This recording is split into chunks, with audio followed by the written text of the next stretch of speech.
భర్త మహాశైలకు విజ్ఞప్తి మూవీ ఓవరాల్గా ఒక క్లీన్ ఫ్యామిలీ ఎంటర్టైనర్ అని చెప్పొచ్చు. Especially Ravi Teja fans and family audience కి టార్గెట్ చేసిన సినిమా ఇది.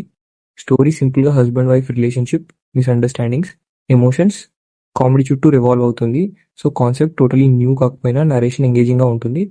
రవితేజ యూజువల్ ఎనర్జెటిక్ స్టైల్లో comedy timing, expressions, dialogue delivery మూవీకి biggest plus point.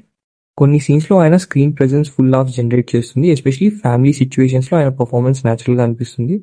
Heroine Shashika Ranganath and Dimple Hayathi roles limited scope ఉన్న glamour plus emotional support provide చేస్తాయి. ఫీమేల్ క్యారెక్టర్స్ తో రిలేట్ అయ్యే సీన్స్ ఫ్యామిలీ ఆడియన్స్ కి కనెక్ట్ అవుతాయి.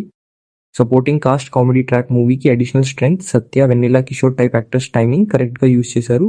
So first half mostly entertaining గా move అవుతుంది.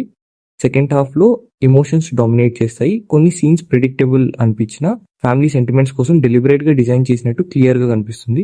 Director emotions and కామెడీని balance చేయడానికి ట్రై చేశాడు. ఎక్కడ ఓవర్ లౌడ్ గా కాకుండా డీసెంట్ నారేషన్ మెయింటైన్ చేశాడు.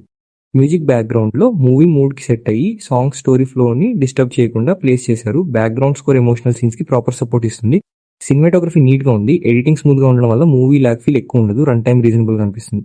మాస్ ఎలివేషన్స్ లేకపోయినా లౌడ్ యాక్షన్ బ్లాక్స్ ఎక్స్పెక్ట్ చేసిన వాళ్ళకి కొంచెం డిసప్పాయింట్మెంట్ ఉండొచ్చు. కానీ ఫ్యామిలీ ఆడియన్స్ కోసం అయితే మూవీ ఆనెస్ట్ అటెంప్ట్ అని చెప్పొచ్చు. ఓవరాల్ గా హై ఎక్స్పెక్టేషన్స్ లేకుండా థియేటర్ కి వెళ్తే భర్త మహాశైలకు విజ్ఞప్తి ఒక relaxed feel good family watch movie. Especially Ravi Teja comedy కోసం మినిమం గ్యారంటీ ఎంటర్టైన్మెంట్ ఇస్తుంది.